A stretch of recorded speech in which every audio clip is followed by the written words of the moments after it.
Olá, gente. Estamos aqui mais uma vez para responder algumas questõezinhas de Enem. E essas questões que eu trouxe hoje são questões do Enem de 2012.1. Então, essa primeira questão que a gente vai resolver é um poema, né? Vamos dar uma lida no enunciado. Olha aqui. Langston Hughes foi um poeta negro americano que viveu no século XX e escreveu I Too em 1932. No poema, a personagem descreve uma prática racista que provoca nela um sentimento de... Que sentimento é esse? Coragem pela superação, vergonha pelo retraimento, compreensão pela aceitação, superioridade pela arrogância ou resignação pela submissão. Bom, para a gente achar, né, a alternativa correta, a gente tem que entender o texto, né? A gente tem que entender, o texto não é difícil, mas vocês vão ver que vai ter aí umas 2 ou 3 expressõezinhas um pouquinho mais difíceis. Mas vamos lá. Eu também canto a América. Eu sou o irmão mais negro, darker aqui. Eles me enviam para comer na cozinha quando a companhia chega. Essa companhia aqui provavelmente está se referindo a uma visita, né? Alguém conhecido. Aí o que é que acontece? Mas eu rio e como bem e fico forte.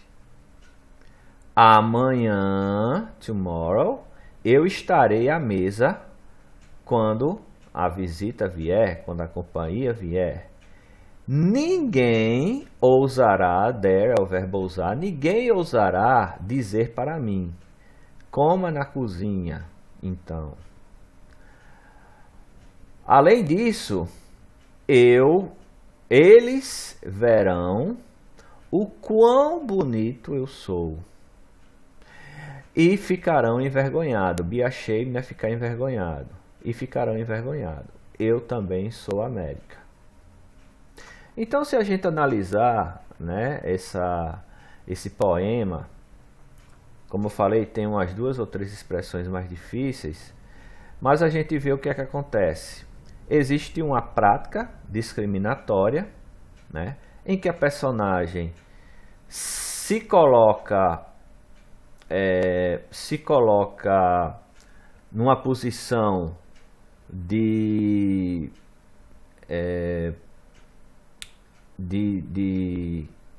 estar forte com essa prática, porque ela diz que simplesmente ri, come bem e fica forte, né? Então ela não se deprime, ela não fica triste. Essa prática dá força para ela ganhar mais autoestima, né? Ela quer ficar mais forte. E ela projeta o futuro. Ela diz que amanhã o que vai acontecer é o seguinte, é que ela vai ficar na mesma mesa com essas pessoas, né, com essa visita, e as pessoas, né, essas pessoas que a trataram de forma discriminatória vão se sentir envergonhadas e vão ver o quão bonita, né, ela é. Então, o que está acontecendo aqui é um sentimento de quê? É um sentimento de coragem pela superação, né? Não é vergonha, ela não está se sentindo envergonhada. Compreensão pela aceitação, também não existe uma compreensão. Aí o que existe é um sentimento mesmo de coragem. Superioridade pela arrogância, não é arrogância, simplesmente ela está projetando o futuro para que as pessoas percebam que ela também é América, ela também faz parte do povo americano, né? Resignação pela submissão, também não, ela não está resignada, certo? Então, é um sentimento de coragem pela superação, aqui ó, letra A. Na questão seguinte, a gente tem que Só ajustar aqui um pouquinho para vocês. Só um momentinho.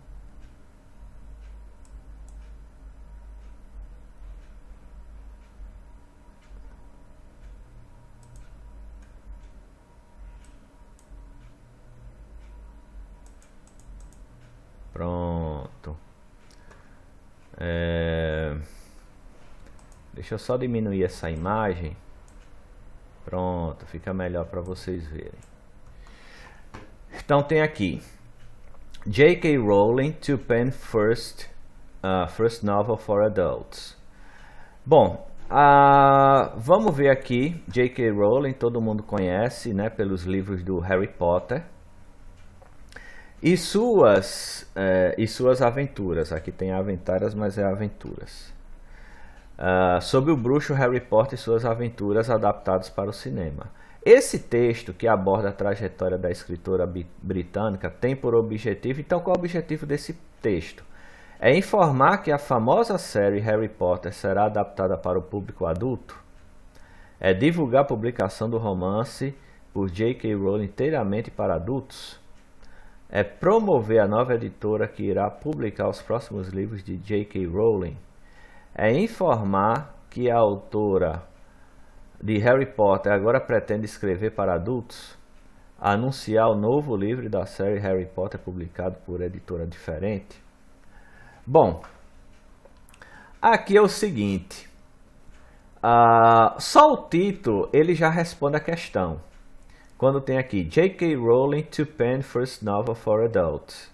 Ou seja, J.K. Rowling a escrever, pen aqui, pen todo mundo conhece como caneta, mas aqui tá como verbo, né? A escrever, né? Escrever o primeiro romance para adultos. Só aqui a gente já mataria a questão. Ou seja, quer informar que a autora de Harry Potter agora pretende escrever para adultos. Mas vamos dar uma olhada no texto, né? Então aqui, ó, J.K. Rowling anunciou planos para publicar o primeiro romance dela para adultos. Só a primeira frase aqui do texto também já matou a questão. Que será muito diferente dos livros de Harry Potter, pela qual ela é famosa, né? O livro será publicado no mundo inteiro, embora nenhuma data ou título ainda tenha sido lançado, né? A liberdade para explorar novo território é um dom que o sucesso de Harry trouxe para mim, Rowling disse. Todos os livros de Potter foram publicados pela Bloomsbury, mas Rowling escolheu uma nova editora para o seu início na ficção adulta. Embora eu tenha gostado de escrever um pouquinho Every Bit As Much, né? Embora eu tenha gostado de escrever um pouco de tudo, o meu próximo livro será muito diferente da série de Harry Potter, que foi publicado brilhantemente pela Bloomsbury e meus outros editores e minhas outras editoras pelo mundo. Ela disse numa afirmação. Eu estou contente de ter uma segunda publicação em Little Brown e um time para a publicação que será um grande parceiro nesta nova fase da minha vida como escritora, né? Então é muito blá blá blá aqui, como vocês estão vendo, mas como eu falei, essa questão aqui, só pelo título e só pela primeira frase, vocês conseguem a informação, né, a alternativa correta, que é informar que a autora de Harry Potter agora pretende escrever para adultos. Pelo título e pela primeira frase, certo? Então é importante vocês notarem esses detalhes, porque novamente, quando você lê o enunciado e presta atenção em determinados detalhes, o título de um texto é muito importante, muitas vezes você já consegue 50%, nesse caso aqui 100% da questão. Beleza, pessoal? Aqui o seguinte: a respeito dos tumultos causados na Inglaterra em agosto de 2011, as palavras de alerta de David Cameron têm como foco principal, aqui o David Cameron, primeiro-ministro britânico, a gente vai ver aqui no texto. Tem como foco principal o quê? Enfatizar a discriminação contra os jovens britânicos e suas famílias, criticar as ações agressivas demonstradas nos tumultos pelos jovens, estabelecer relação entre a falta de limites dos jovens e o excesso de amor, reforçar a ideia de que os jovens precisam de amor, mas também de firmeza, descrever o tipo de amor que gera problemas às famílias de jovens britânicos. Essa questão, apesar do texto ser pequeno, é uma questão difícil, porque é uma questão em que você tem que ter a compreensão do texto, mas o texto é cheio de palavrinhas e expressões chatas. Então, infelizmente, esse texto aqui, por menor que seja, ele é um texto em que você precisa ter conhecimento linguístico para resolver. Quer ver? Vamos dar uma olhada. Primeiro, você já tem aqui o verbo haver, there was, com um advérbio no meio. Provavelmente houve um atalho, uma escassez, o shortage aqui. Provavelmente houve uma escassez de não apenas respeito e fronteiras e limites, respeito e limites, mas também de amor. Então ele começa dizendo que houve uma escassez não só de respeito e de limites, mas também de amor. Mas você precisa, quando eles cross the line aqui está no sentido de ir além dos limites, né? Quando eles passam dos limites e infringem a lei, break the law, infringir a lei, mas você precisa, quando eles fazem isso, né? Passam dos limites e infringem a lei, ser rígido, ser duro, very tough. Tem essa ideia de ser rígido, ser duro.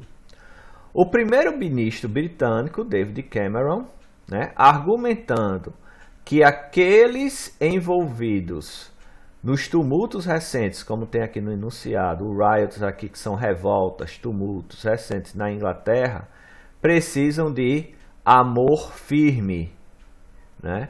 Enquanto ele promete se get to grips aqui é compreender, se familiarizar com as famílias problemas do país. Então, só por esse trecho aqui, o que é que está acontecendo? As palavras de alerta de David Cameron têm como foco principal o quê? Enfatizar a discriminação contra jovens britânicos e sua família? Não, ele não está querendo fazer isso. Ele não fala nessa questão discriminatória. Criticar as ações agressivas demonstradas nos tumultos pelos jovens? Também ele não está fazendo uma crítica. Está querendo estabelecer relação entre falta de limites dos jovens e excesso de amor? Não, ele não está fazendo essa comparação, nem essa relação. Ele está reforçando a ideia de que os jovens precisam de amor, mas também de firmeza. Exatamente isso, né? Quando ele fala aqui no tough love, no amor firme, precisam de amor, mas também de firmeza. Descrever o tipo de amor que gera problemas às famílias de jovens britânicos? Não. Vocês podem ver que as questões A, B, C e E é uma distorção do entendimento do texto. E mais uma vez eu digo, esse texto, como vocês podem ver, é um texto curto, mas das questões que a gente resolveu, essa com certeza é a mais difícil, porque é uma questãozinha cheia de palavras e expressões que não são muito conhecidas, ok? Vamos aqui para o próximo. Então vamos lá aqui.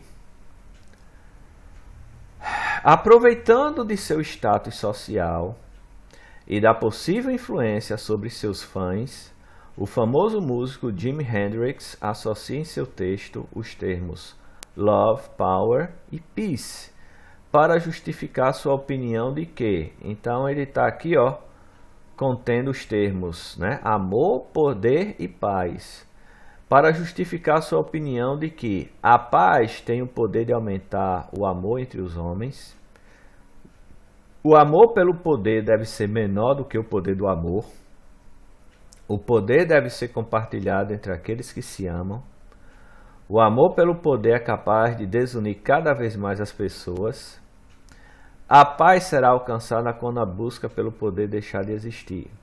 É lógico que uma questão como essa, você vê que há questões que são alternativas, na verdade, alternativas que são politicamente corretas. E que você, talvez, olhando a sentença aqui, talvez você marque a alternativa, por exemplo, a paz será alcançada quando a busca pelo poder deixar de existir. É uma alternativa que está bem politicamente correta e pode ser que você relacione isso com os termos Love, Power and Peace, né? Amor, poder e paz. A grande questão aqui é que, apesar de fazer a relação entre três termos, existe um verbo, que é esse aqui, overcome, que você precisa compreender para acertar essa questão. Isso aqui é tirado de uma letra, uma letra da música do Jimi Hendrix. Quando o poder do amor, when the power of love, quando o poder do amor superar o amor do poder, né, o amor pelo poder, que a gente diz o amor pelo poder, então quando o poder do amor superar o amor pelo poder, o mundo conhecerá a paz. Certo? Então, pelo que está dito aqui, a alternativa correta é a letra B. Veja bem que a letra B, ele só fez mudar essa mesma frase no sentido inverso. Ou seja, ele diz aqui que quando o poder do amor superar o amor pelo poder. Ou seja, o amor pelo poder deve ser o que então? Menor do que o poder do amor, né? Se o poder do amor tem que superar, então o amor pelo poder deve ser menor. Então a alternativa correta é a letra B, certo? A questãozinha aqui foi bem capciosa. Não é uma questão difícil, mas ela é capciosa, meus colegas. Beleza? E a última questãozinha aqui do... Deixa eu só ajeitar aqui para vocês. Pronto. Deixa eu diminuir aqui só um pouquinho para vocês visualizarem tudo. Então,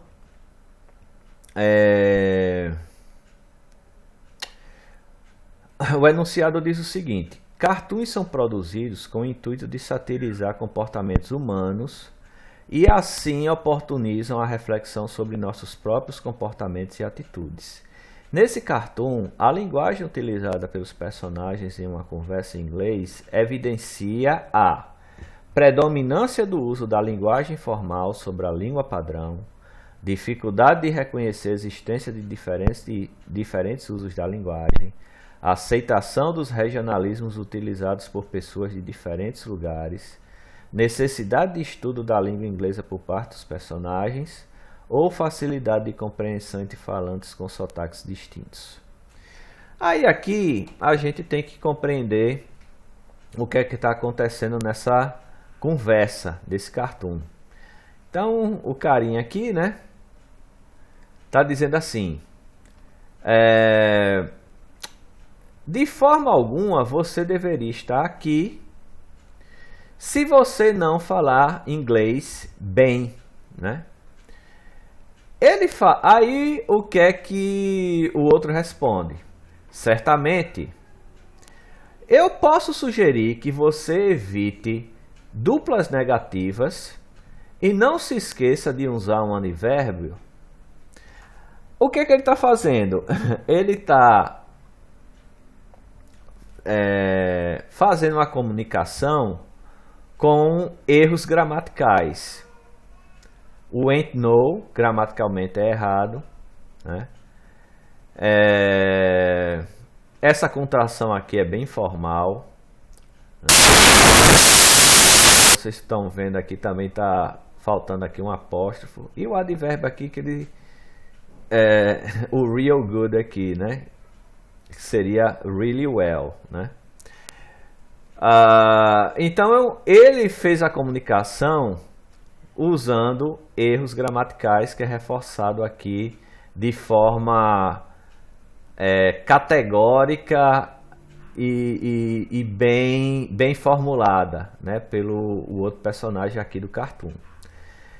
Então, nesse cartoon aqui, a linguagem utilizada pelos personagens em uma conversa em inglês evidencia o quê? A predominância do uso da linguagem formal sobre a língua padrão? Não. Os dois, um está usando a linguagem formal, o outro a língua padrão, né? A língua formal. Dificuldade de reconhecer a existência de diferentes usos da linguagem? Sim. Porque na conversa, né? Numa conversa, realmente deve existir, não é que deve existir, mas é que é mais comum que haja uma linguagem mais informal, até porque ficaria extremamente enfadonho e pedante, né, uma comunicação oral ser regida só pelos padrões formais da língua, né? Ninguém aguenta uma pessoa que fica falando bonitinho o tempo todo. A aceitação dos regionalismos utilizados por pessoas de diferentes lugares, não. Aqui não está se falando de regionalismo. Necessidade de estudo da língua inglesa por parte dos personagens, não. Né? Você vê que um está simplesmente utilizando uma linguagem bem coloquial, bem informal, e o outro padronizado. Facilidade de compreensão entre falantes com sotaques distintos? Não, aqui é até difícil falar em relação de sotaque, né? Beleza, pessoal? Então, a questão é a B, a dificuldade de reconhecer a existência de diferentes usos da linguagem. Beleza, pessoal? Próxima semana eu volto com vocês com mais algumas questõezinhas de inglês para o Enem.